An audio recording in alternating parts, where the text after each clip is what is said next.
Hello everyone, welcome again. आज के इस वीडियो लेक्चर में हम कॉम्प्लीमेंट्री फंक्शन ये फाइंड करना सीखेंगे।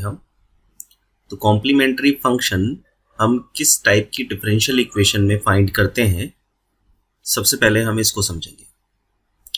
तो linear differential equation with constant coefficient, ये फॉर्म मैंने आपको बताई थी मेरे फर्स्ट लेक्चर में, जिसमें मैंने आपसे कहा कि homogeneous linear differential equation with constant coefficient और linear differential equation with constant coefficient, इन दो टाइप की डिफरेंशियल इक्वेशंस में आप जो सोल्यूशन निकालेंगे वो सोल्यूशन निकलेगा with the help of complementary function and particular integral.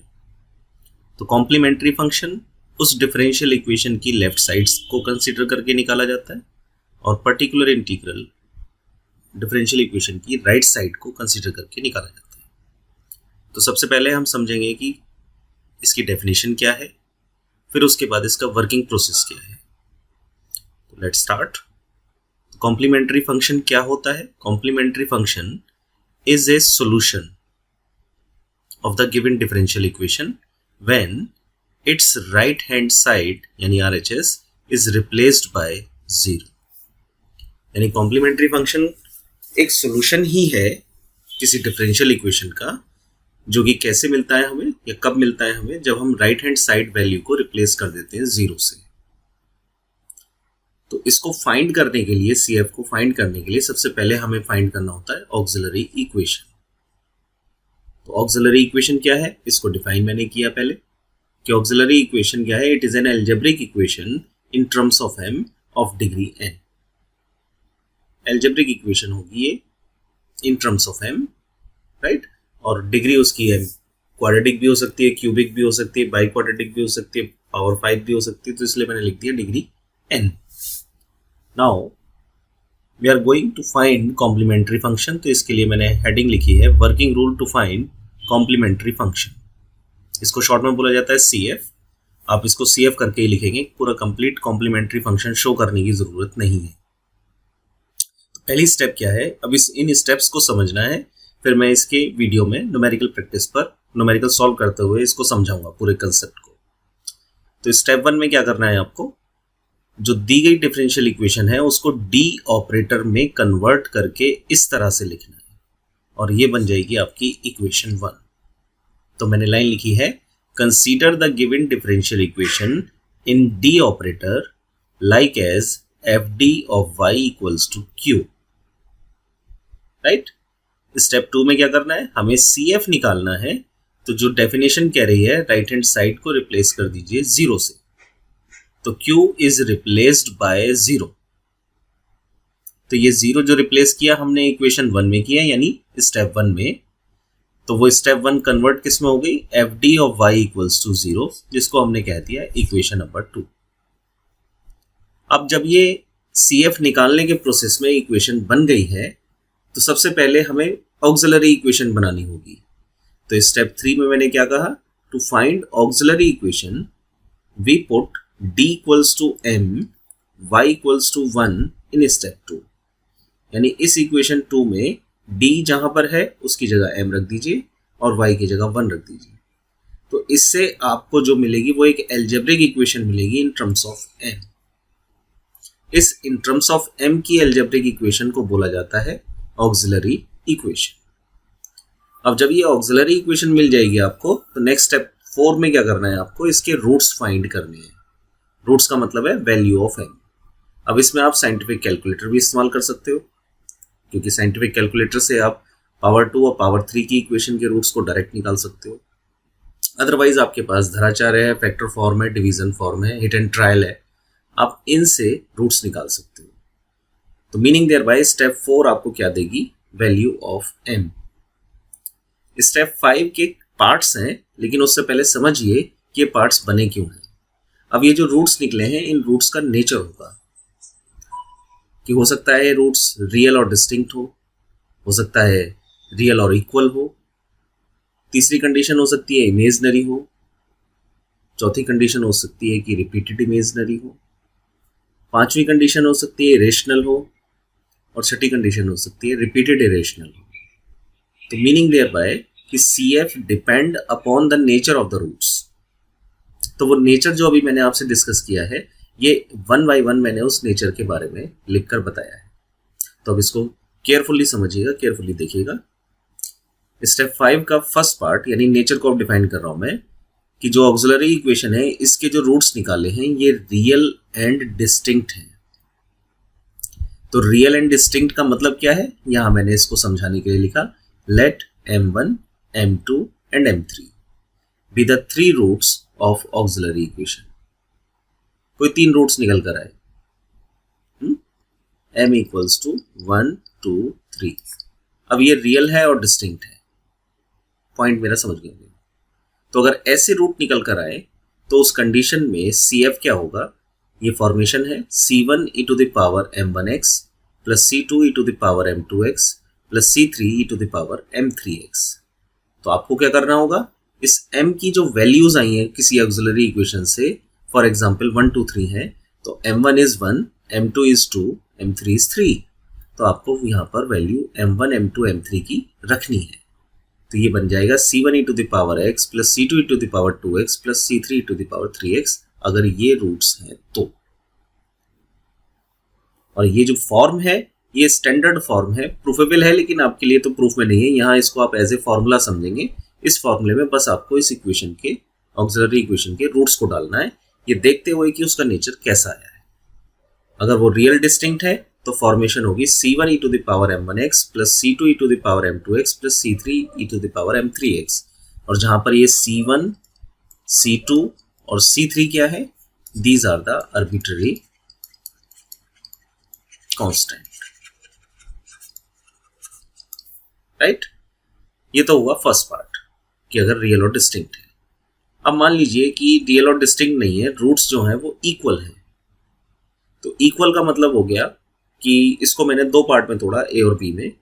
ए और बी के कंसेप्ट को अगर आप समझें तो ए पार्ट में मैंने कहा है कि 2 तो बराबर हैं, एक अलग है, यानी m1 इक्वल्स टू m2, ये दोनों रूट्स बराबर हैं जिसकी वैल्यू m है, और तीसरा डिस्टिंक्ट है, इन दोनों के बराबर नहीं है, with the roots of the auxiliary equation. अगर ऐसी कंडीशन मिले तो इसका मतलब क्या है, 2 रूट्स आर इक्वल।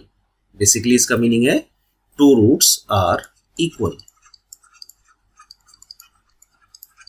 अगर ये कंडीशन है तो उस कंडीशन में CF क्या होगा, जो 2 इक्वल रूट्स हैं उनके लिए आप लिखेंगे C1 plus C2x in bracket e to the power mx। और जो तीसरा डिस्टिंक्ट है, जो अलग है इन दोनों से, उसको लिख देंगे जैसे ऊपर वाला आपने फर्स्ट वाला पार्ट किया है, C3 e to the power m3x। बस ये ध्यान रखें कि C1 C2 आ चुके इसलिए C3 लिखा गया है, ठीक। अब इसी का ही दूसरा पार्ट है। वो दूसरा पार्ट मैंने क्यों बनाया कि आप इसको भी समझ पाए कि अगर 2 नहीं, सारे ही रूट्स इक्वल हैं, यानी all are equal, all roots are equal, अगर ये कंडीशन है तो उस कंडीशन में हमने क्या लिया, मैंने एग्जांपल में लिया m1 m2 और m3।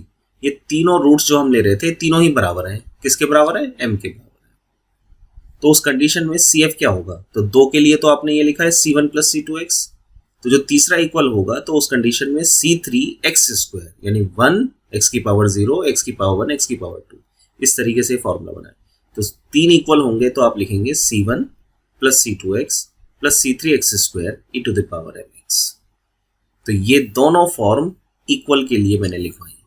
2 रूट्स आर इक्वल तो ये लगाएंगे, 3 रूट्स आर इक्वल तो ये लगाएंगे। अब आप अपने आप भी बना सकते हो, अगर 4 रूट्स आर इक्वल हैं तो आप लिखेंगे C1 plus C2x plus C3x square plus C4x cube e to the power mx। ये आप अपने आप भी बना सकते हो, राइट। तो अभी 2 नेचर डिस्कस हुए, roots are real and distinct and roots are equal. अब हम तीसरे पार्ट पर आ रहे हैं, रूट्स आर इमेजनरी। इमेजनरी का मतलब अल्फा प्लस आई बीटा या अल्फा माइनस आई बीटा। तो इसको डिफाइन करने के लिए मैंने 2 रूट को कंसीडर किया, let m1 equals to alpha plus i beta और m2 equals to alpha minus i beta. तो आप ये देख रहे हैं प्लस माइनस में ही चेंजेस है, तो ये धराचार्य से आप फाइंड करते हैं, धराचार्य से।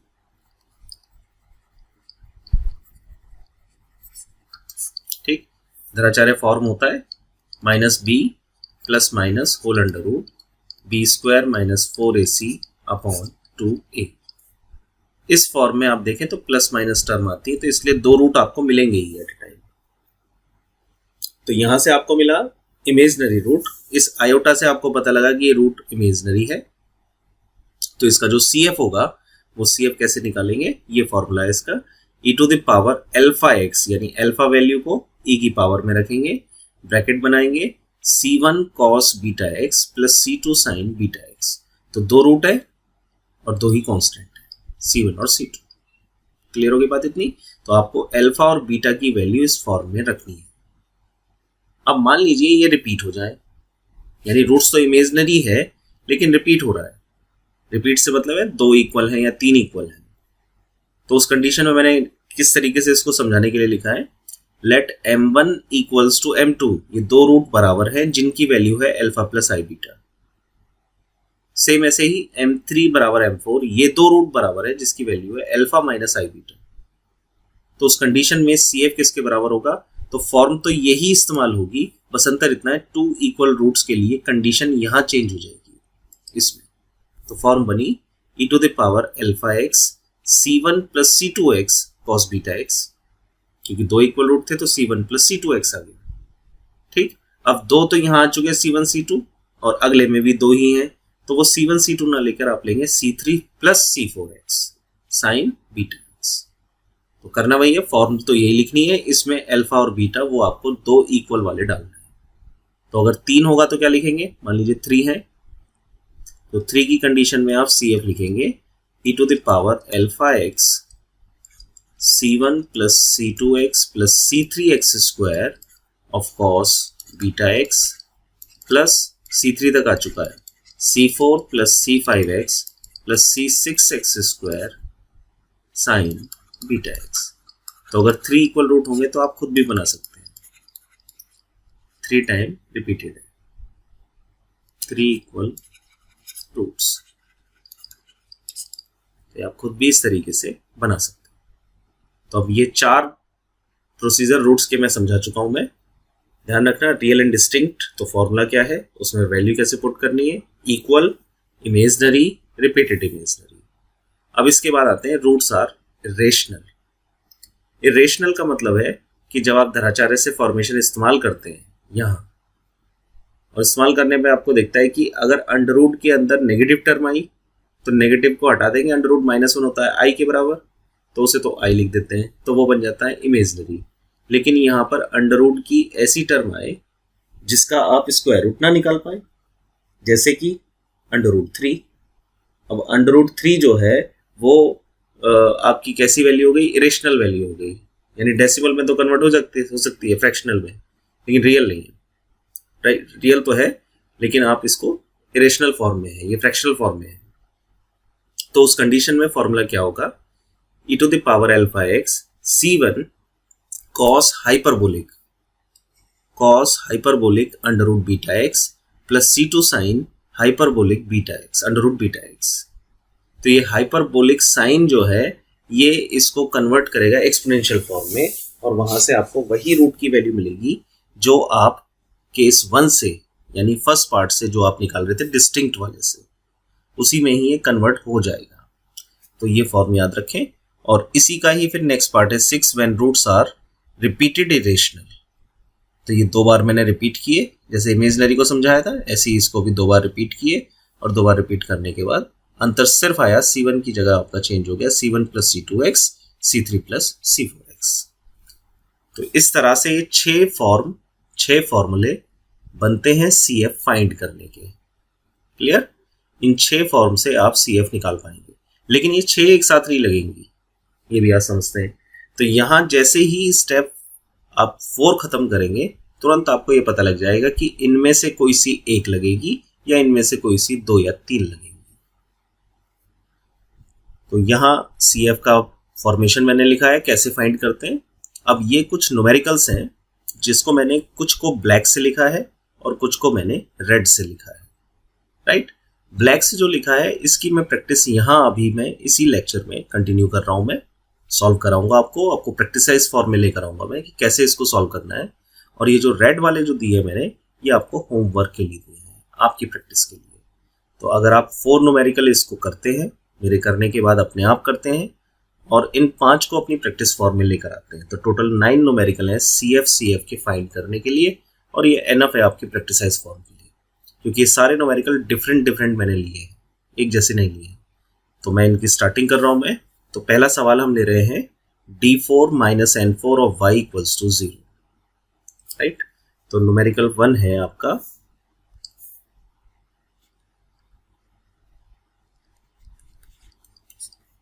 solve D4 - N4 of y equals to 0 where D is equal to D over dx। अब ये क्यों दिया गया है? ये खाली ये इंडिकेशन देने के लिए नहीं दिया गया है कि D का मतलब डेरिवेटिव फॉर्म है। इसका मतलब ये भी तो है कि जो डेरिवेटिव है उसमें x इंडिपेंडेंट है।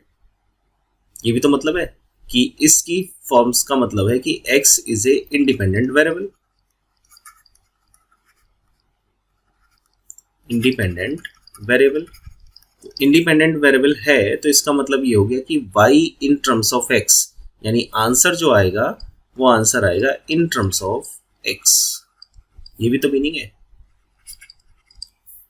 तो इस d ओवर dx को देने का मतलब ही यही है कि आप ये इसका जो आंसर निकालें वो आंसर इन टर्म्स ऑफ किस में हो, x में।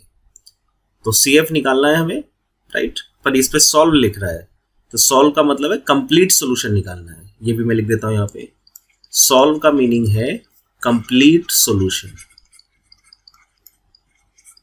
और कंप्लीट सॉल्यूशन का मतलब है y equals to CF plus PI, ये निकालना है कंप्लीट। तो अब एक एक करके चलते हैं। सबसे पहले हमें जो फॉर्म दी गई है ये दी गई है FD of y equals to 0, उसी में ही कन्वर्टेड है। तो आपने क्या किया, पुट किया d की जगह m और y की जगह 1, वी गेट ऑक्सिलरी इक्वेशन, ये हमें मिली m4 - n4 इक्वल्स टू 0, ठीक। अब इसके फैक्टर करने हैं आपको, तो आप इसको लिख सकते हो m² का होल स्क्वायर माइनस n² का whole square is equal to 0। अब ये बन गया a² - b², यानी a² a - b और a + b, a² - b² is equal to a - b a + b, ठीक। तो अब ये दो फैक्टर फॉर्म आपको मिल चुकी हैं। ईच पार्ट को अगर 0 के बराबर रखेंगे तो वहां से रूट्स आपको मिल जाएंगे। तो ये मिला m² - n² equals to 0 and m² + n² equals to 0। यहाँ से m मिला प्लस माइनस n, और यहाँ से m² बराबर आया माइनस ऑफ n² बराबर आया i² n², और m मिला प्लस माइनस in।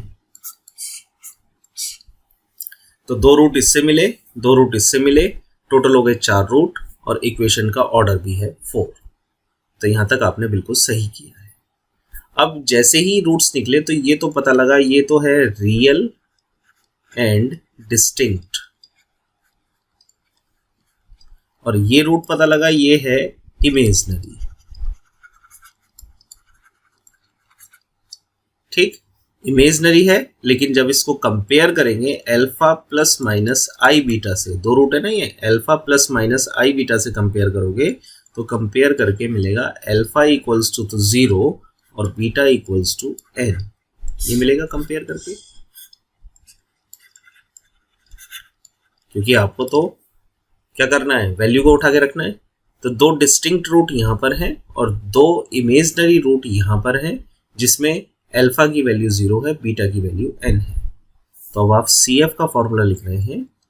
पहले CF आप लिख रहे हैं 2 डिस्टिंक्ट के लिए, तो आपने लिखा C1 e to the power nx plus C2 e to the power minus nx। Distinct वाला फॉर्मूला लिया, m1 और m2 को डाल दिया, ठीक। प्लस नेक्स्ट आया इमेजिनरी का formation.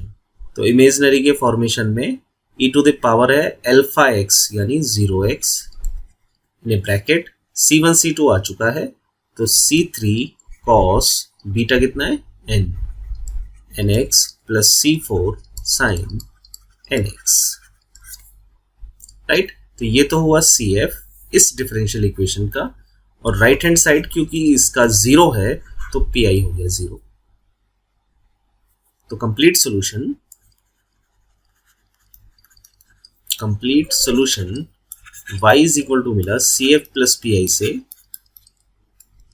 C1 e to the power nx plus C2 e to the power minus nx plus e to the power 0 1 होता है, तो ये बचा C3 cos nx plus C4 sin nx।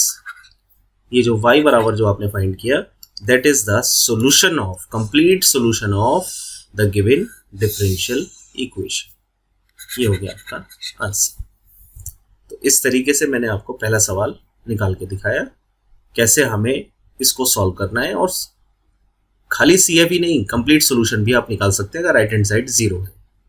अब अगला सवाल अगर आप देखें तो अगला सवाल है एप्लीकेशन बेस्ड। तो ये जो दी गई है ये आपको सर्किट इक्वेशन दी गई है, सॉल्व द डिफरेंशियल इक्वेशन, ये सर्किट इक्वेशन है, ठीक। इसमें ये कंडीशन दी है R square C equals to 4L, ये कंडीशन है। और जहां ये बताया है कि RCLR सर्किट कांस्टेंट, तो ये कहते ही कि ये सर्किट कांस्टेंट है तो तुरंत आपको पता लगा कि डेरिवेटिव के मल्टीपल में कांस्टेंट है, तो ये equation linear differential equation with constant coefficient.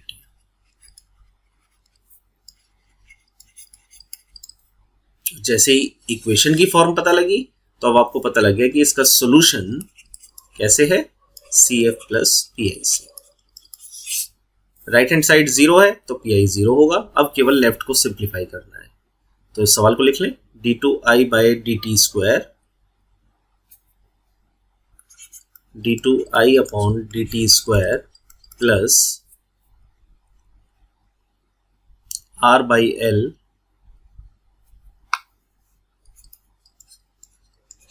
di upon dt plus i upon LC is equal to 0।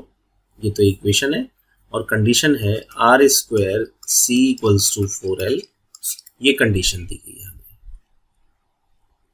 R square C equals to 4L, ठीक। अब इसको हमें सॉल्व करना है। अब इसको आप लोग देखिए कैसे इसका सिंप्लीफिकेशन करना है। तो सबसे पहले वही आपने इसको D में कन्वर्ट किया, तो D ऑपरेटर में कन्वर्ट आप कर रहे हैं इसको, I को बाहर किया, D square plus R by L of D plus 1 over LC of I equals to 0। यानी ये फॉर्म क्या बन गई है अब इस तरीके से, FD of Y equals to Q, इसमें कन्वर्ट आपने इसको कर दिया। अब जब ये इक्वेशन बन गई तो उसके बाद आपने पुट किया, इसमें पुट किया आपने क्या, D की जगह तो M, और इस बार y नहीं है, y की जगह क्या दिया गया i equals to 1।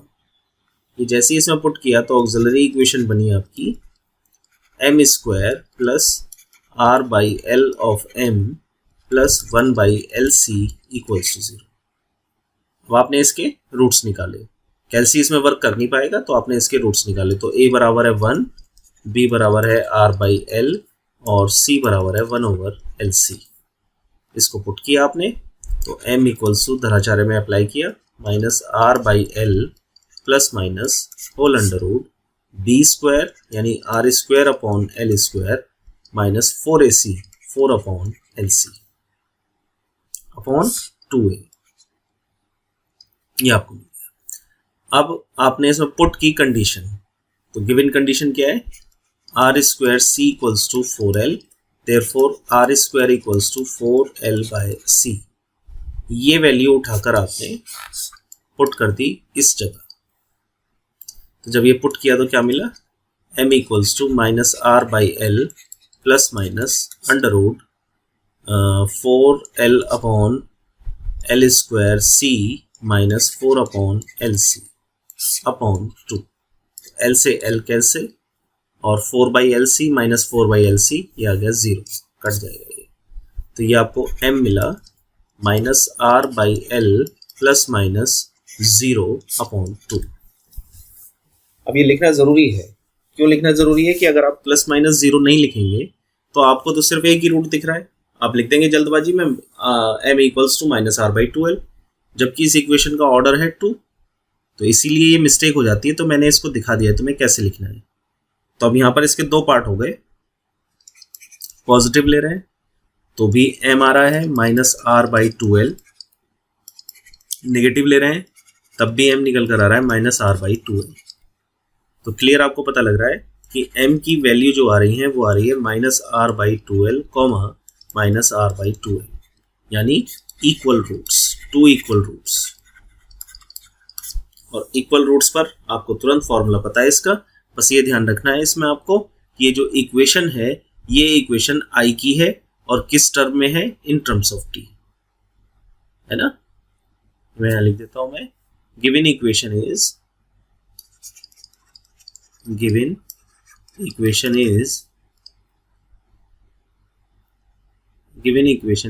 I in terms of t। तो इसका मतलब इसका answer in terms of t आएगा। तो जब answer in terms of t आएगा तो पहले आपने CF लिखा, इक्वल रूट्स के लिए मिला C1 प्लस C2, x नहीं लिखोगे, इंडिपेंडेंट वेरिएबल t, ठीक है ना, क्योंकि वहां इंडिपेंडेंट वेरिएबल फॉर्मूले में मैंने x लिया है, यहां इस सवाल में इंडिपेंडेंट वेरिएबल t है। तो answer in terms of t आएगा। तो C1 plus C2t e to the power -r/2l into t, ये CF निकला।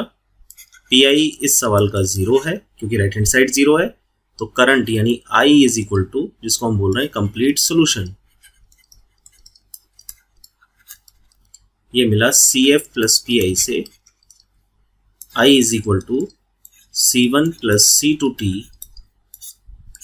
e raise to the power -r/2l of t। ये आ गया आपका उस एप्लीकेशन बेस्ड न्यूमेरिकल का सॉल्यूशन। तो यहां से तुम्हें ये भी पता लगा कि हमें इक्वेशन में ये देखना पड़ेगा कि डिपेंडेंट वेरिएबल क्या है और इंडिपेंडेंट वेरिएबल क्या है। इंडिपेंडेंट वेरिएबल की फॉर्म के बेसिस पर ही आंसर आएगा राइट हैंड साइड में, और डिपेंडेंट वेरिएबल लेफ्ट में रह जाएगा CF प्लस PI की फॉर्म से। तो ये एप्लीकेशन बेस्ड न्यूमेरिकल आप लोगों की समझ में आया होगा। 2 सवाल हमने कंप्लीट किए। अब ये तीसरा सवाल आप पहुंच रहे हैं। तीसरे सवाल में है d² प्लस 1 की पावर 3, d² प्लस 1 की power 3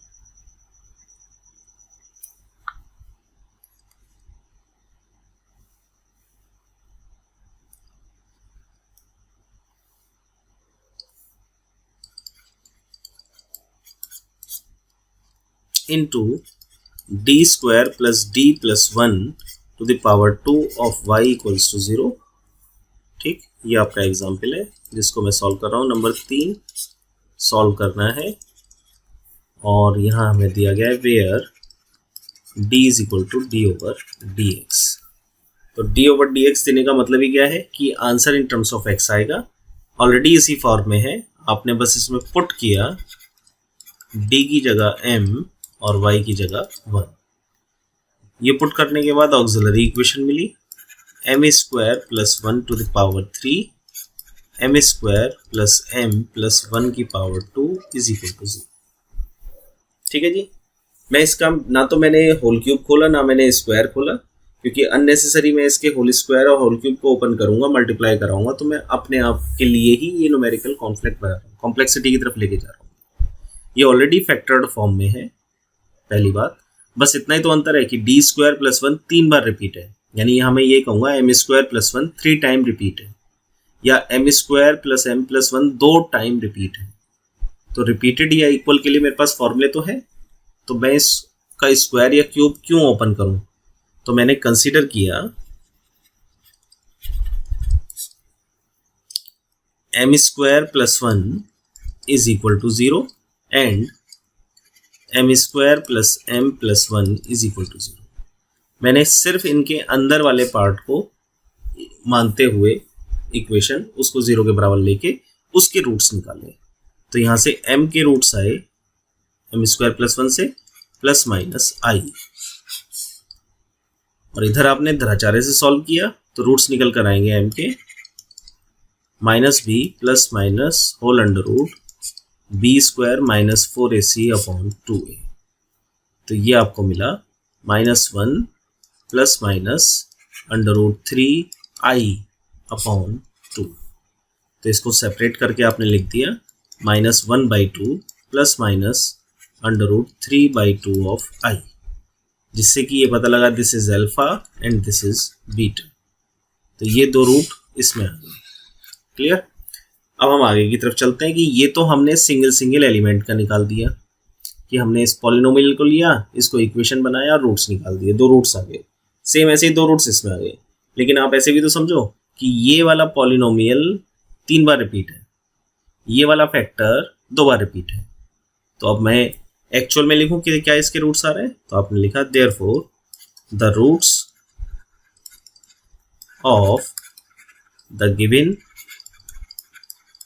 differential equation is r m is equal to पहला वाला 3 बार रिपीट है यानी प्लस माइनस आई कॉमा प्लस माइनस आई कॉमा प्लस माइनस आई हो गया 3 बार रिपीट। तो ये टोटल हो गए 6 रूट और 3 दूनी 6 ओपन भी करोगे तो m6 आएगा। तो 6 रूट आने चाहिए थे, 6 रूट आ गए। ऐसे ही जब आप इस पर आए तो ये है 2 बार रिपीट यानी ये रूट 2 बार रिपीट है। तो -12 plus minus under root 3/2 of i comma -12 plus minus under root 3/2 of i. तो 2 रूट इसमें 2 रूट इसमें 4 और 6 ये हैं, तो टोटल इसमें 10 रूट हो गए।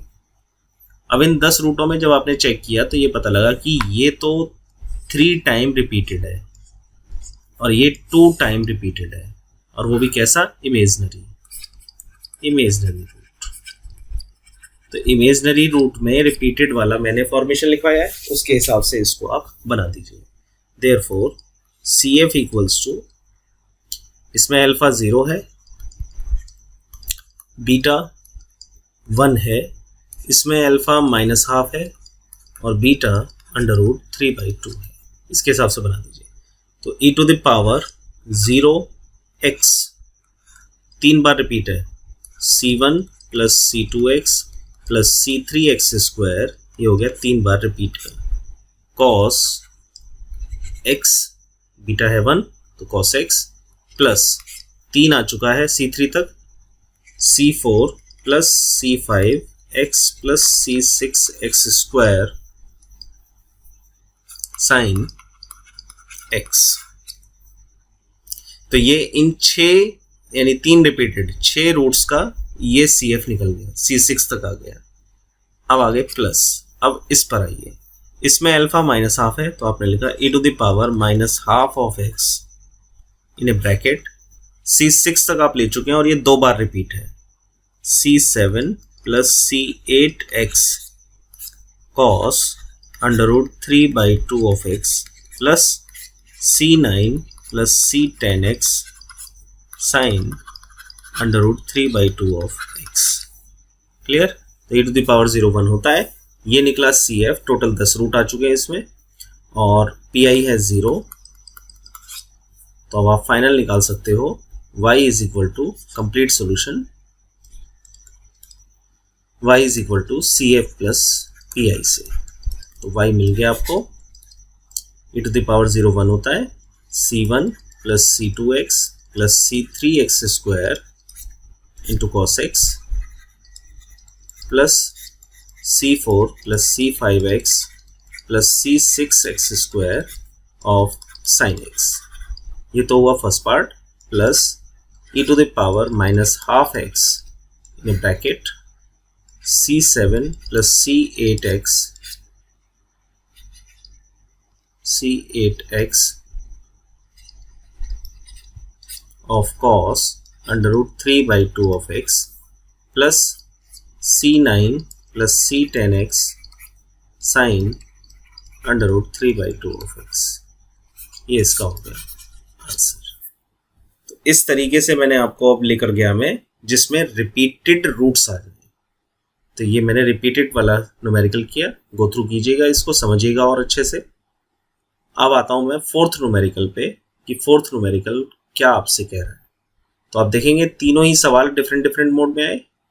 फर्स्ट न्यूमेरिकल जिसमें केवल आपको हायर ऑर्डर दिया गया है, 4 रूट्स निकलने, ट्रिक लगाई, फाइंड किया। दूसरा सवाल जिसमें मैंने आपको फॉर्मूला तो y इन x में लिखा है, लेकिन यहाँ i इन t दिया गया, यानी मैंने एक एप्लीकेशन बेस्ड न्यूमेरिकल दिया आपको जिसमें करंट की वैल्यू आप निकाल रहे हैं सर्किट इक्वेशन से, और करंट की इक्वेशन निकलने के बाद यानी सोल्यूशन जो निकलेगा इसका वो करंट में निकलेगा, तो उस करंट में आप RLC की वैल्यू डालेंगे तो वहां से करंट आप डिफरेंट डिफरेंट उस पर सर्किट कांस्टेंट पे आप निकाल सकते हैं। तीसरा सवाल मैंने जो जैसा अभी आपको बताया कि ये रिपीटेड इमेजनरी पर बेस्ड है, तो वो भी आपको समझाया कैसे हो सकता है वो। अब चौथे सवाल में आप देखें तो यहाँ x डिपेंडेंट है, t इंडिपेंडेंट है, यानी x इन t है, और साथ में जो दिया गया है ये कंडीशन दी गई है। तो ऐसा भी सवाल हो सकता है जिसमें कंडीशन दी गई हो। तो कंडीशन क्या करती है? कंडीशन किसी कांस्टेंट की वैल्यू को निकलवाती है। तो हम फोर्थ के न्यूमेरिकल पर हैं, d2x/dt² माइनस 3dx/dt। इसको मैं अभी d2x/dt²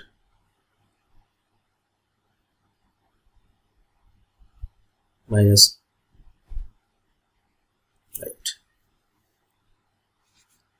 d2x/dt² minus 2dx/dt plus यहाँ 3 है और यहाँ शायद 2x है, इज इक्वल टू 0। एक बार फिर देख लेते हैं, और कंडीशन दी गई है x0 equals to 0 and x'0 equals to 2। अब एक बार मैं इसे ऊपर देख लेता हूं मैं कि क्या सवाल दिया गया है। d2x/dt² minus 3dx/dt plus 2x, और कंडीशन भी ठीक है।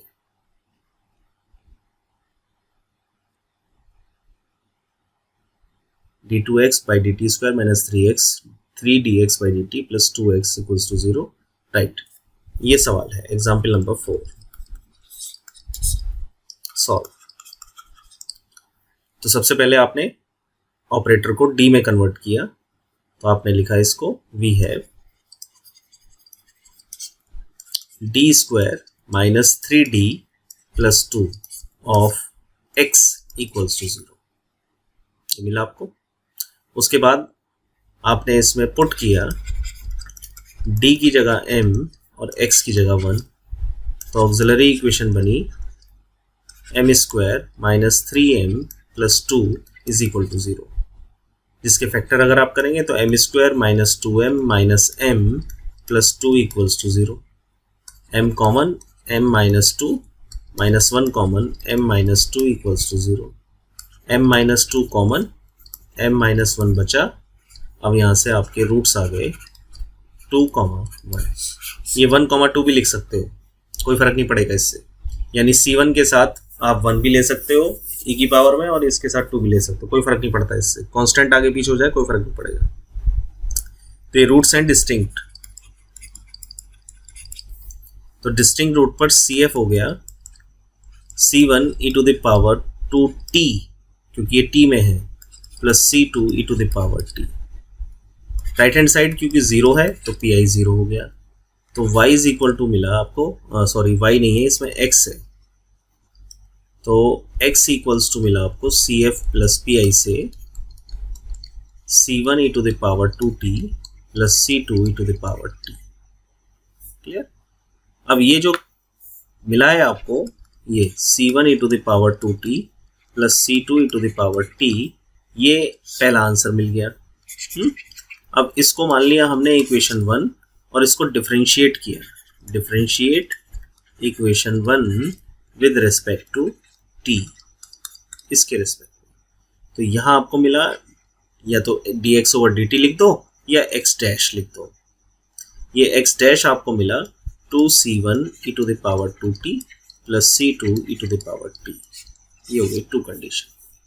अब एक एक करके कंडीशन आप डालिए, तो कंडीशन 1 जो आपको दी गई है वो दी गई है x0 इक्वल्स टू 0। अब ये x0 का मतलब हो गया इक्वेशन 1 में लगनी है कंडीशन ये, और क्या मतलब है तो मैं इसको भी लिख देता हूँ, मीन्स क्या है इसका, at t equals to 0 x equals to 0, ये मतलब है इसका। तो इसमें t बराबर 0 डालिए और x की जगह 0 रख दीजिए। तो from first 0 equals to C1 plus C2, ठीक है। अब आए आप कंडीशन 2 पर। कंडीशन 2 है x डैश 0 इक्वल्स टू 2। इसका मतलब at t equals to 0 x dash equals to 2। अब ये x डैश कहाँ है? इक्वेशन 2 में। तो from 2C1 plus C2 equals to 2। तो ये तो हो गई 3 और ये हो गई 4। अब 3 और 4 को सॉल्व कर दीजिए। Solving equation 3 and 4।